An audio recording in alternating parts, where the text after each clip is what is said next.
It's been about a year since I've used the Sony FX6. I sold this 11 months ago, went to the Komodo X, used a bunch of different systems, but Sony Canada was nice enough to actually let me borrow it for a couple of projects. Today's video, I want to talk about the Sony FX6 in 2024. What things I missed after not using it for 11 months, what some of the jobs I actually used it for, what some things I didn't really miss, and where I see things going in the landscape of the camera, and whether or not I think this one is still worth it 4 years later. Spoiler alert, it still is, but we're going to get into the video.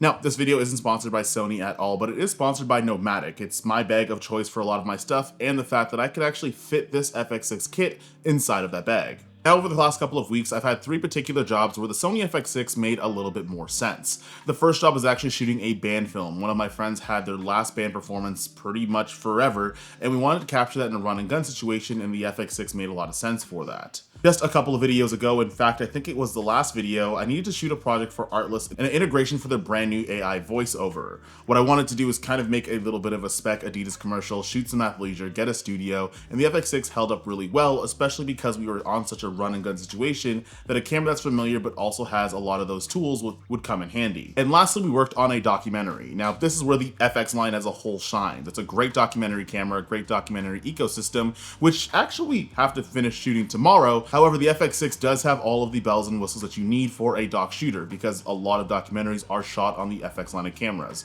particularly the FX6. Now, one of the biggest things I've missed about the Sony FX6 is going to be the built-in NDs. Since I sold my FX6 almost a year ago, I haven't actually had a camera with built NDs since. Going from the red Komodo X and still waiting on the Blackmagic Pixis, the 2 Lumix cameras I have, and also 2 Sony cameras I still have at home, none of those actually have built-in ND filters. Now, when I'm shooting things like doc work or doing different client projects, sometimes you need a little bit of exposure adjustments while keeping your settings the exact same. Now, I do wish that they did some improvements on that electronic ND filter. However, it's really nice actually having it built into the body without having to buy extra pieces of glass or having to deal with color shift if you don't spend a ton of money on your ND filters. Another thing I really like is just the Sony ecosystem itself. That E-mount system can adapt to pretty much anything. I did try out the DZO Artlist lenses on a couple of these projects, and it was really easy to find an E to a PL adapter in order to adapt lenses to it. Nowadays, you can find lens adapters all over the place, but even the third-party options that are offered for Sony are more so than honestly any other camera system. Now, in that band project, I did use autofocusing lenses, which came in handy because we were switching back and forth between band members. We were getting a bunch of different shots. It was really run and gun, where cinema lens might not have done. However, the fact that there's autofocusing here and I could rely on it does come in handy, especially for those run and gun situations.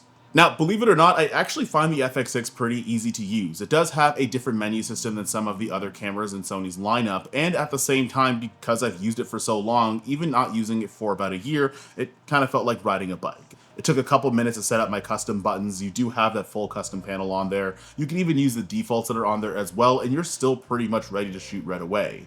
One of the things I do like about Sony's FX line is that a lot of the stuff that you need to shoot already comes in the box. You don't need to buy a lot of extra cables. You don't need to buy a lot of extra things. You can start shooting right away with a lens that already comes with the battery. You don't have to worry about too much. Now, outside of that audio top handle, which I've said that I've hated more than once, it's actually a really easy camera to rig up, and you can put a lot of peripherals on there. Now, I've been rigging up the Sony FX6 in a variety of different ways, and outside of gimbal operation, I'm able to mount on a lot of the things that I need, anywhere between wireless transmitters, multiple types of audio, getting it on sticks, or getting it ready for an easy rig. It's incredibly easy to actually mount all the accessories that you need for this, especially for longer shoots. And I mean, in terms of cinema cameras, that's easier all the way around, but I just find it's a little bit cheaper while using on an FX6 versus every time I had to buy my red Komodo X accessories. But that's nor here nor there. Okay, so this video is sponsored by NOMATIC, and I caved. I got the Peter McKinnon 35-liter bag. Now, the bag itself is amazing. It's great quality, has a ton of pockets and compartments in it, but the real draw for me is going to be the accessory pouch that you can get for this backpack.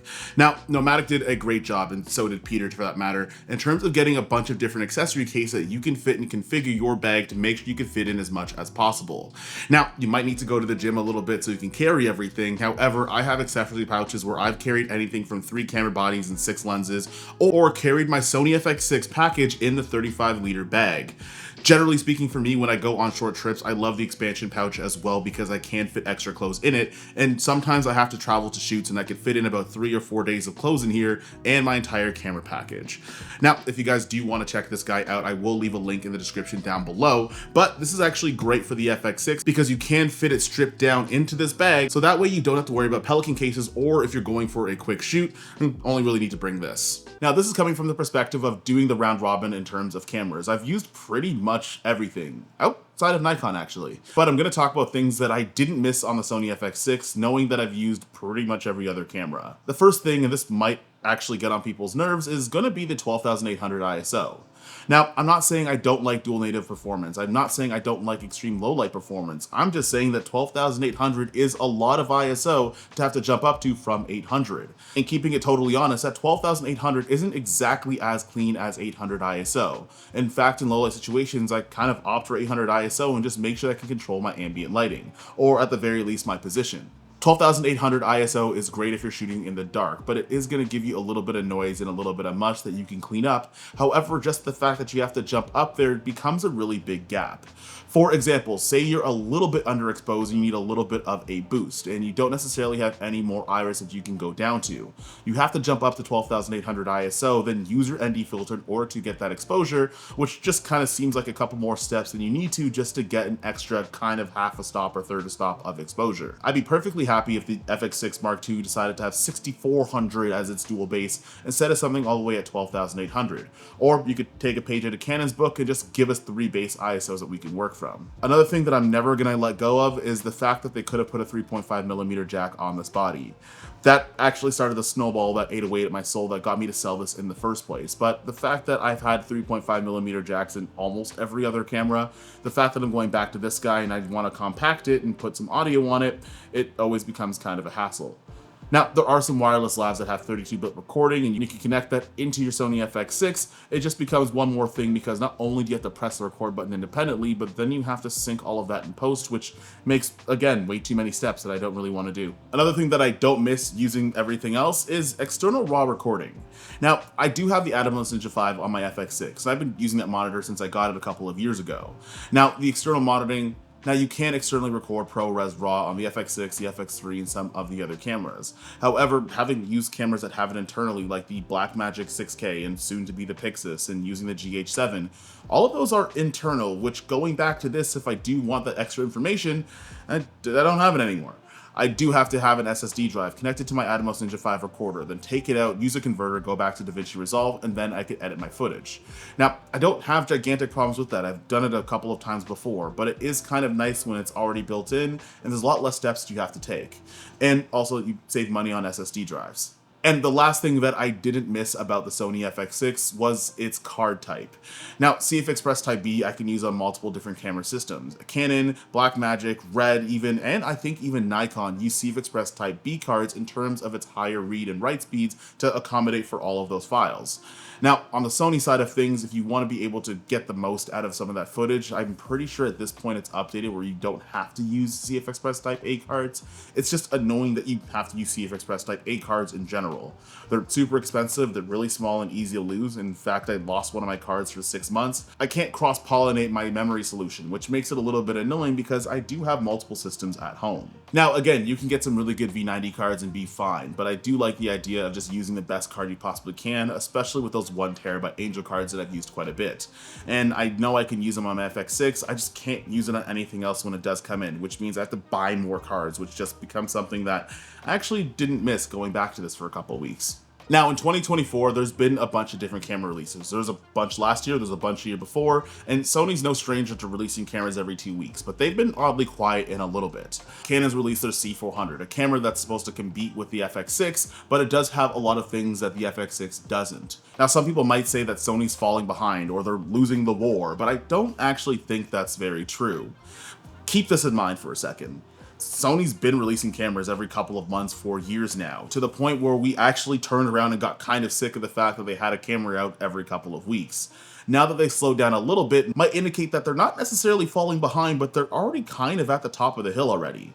By the time they even start shipping cameras like the Pixis and the Canon C400, we're already going to start to hear a couple of things and rumblings about new Sony cameras that are going to come out, particularly on the FX line, especially because a lot of them are starting to enter that 4 and 5 year cycle. Personally, for myself, and I don't really know about you, if I already have an FX6, an FX3, multiple Sony lenses, and all my adapters and batteries, even though the Canon C400 right now at the time of its release has better specs than a Sony FX6, that doesn't mean I'm necessarily going to sell all my stuff and switch.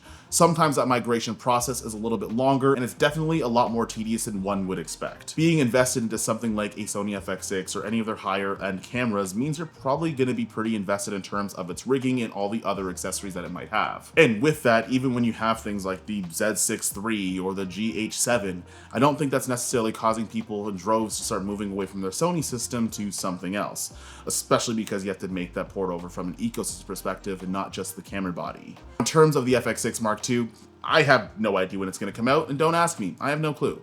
But one thing that I think it's going to be is it's going to be an upgrade path rather than something that's going to bring a new adoption of different people. I think a lot of people that are already inside of the Sony ecosystem now have something to look up to and something to move up to. However, I don't know if Sony expects a bunch of people from Nikon, Canon, or Blackmagic to spend the extra money for that next FX line camera.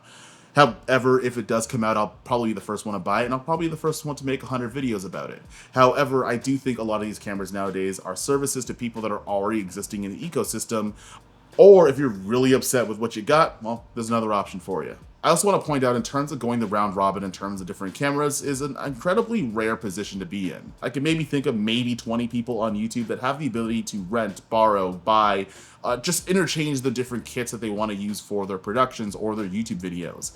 It's not something that's super common, but it does give a lot of insight. And with a lot of insight and being exposed to a lot of things, you might change your mind when given new information.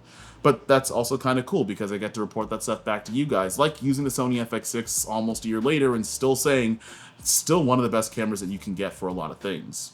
Now, at the end of the day, can you use a different camera to do all the things that I use a Sony FX6 on? Absolutely. But you could also eat soup with a fork, and that might not be the best idea in the world. The idea for a lot of these cameras is that they all have a particular thing that they're really, really, really good at. That doesn't discount the fact that a bunch of other cameras can be used for different stuff, but in terms of using documentaries, small form commercials, or running gun work, and having things like built-in NDs, the dual XLR ports, and everything else that I feel like I've talked about more than anybody else on the internet about the FX6, in 2024 it still does all of those things, and it does them incredibly well. And if you're already in the ecosystem, it's definitely a good upgrade path. And if you're looking for something new that's cheaper than a Canon C400, it's still there, and you can still get it, and it'll be more than fine. That being said, I hope you guys enjoyed the video, or at the very least I got some insight in terms of how I feel about the FX6. A special shout out to NOMATIC for actually sponsoring this video, because I do use their bags a lot. That Peter McKinnon bag is going to get a lot of mileage on it.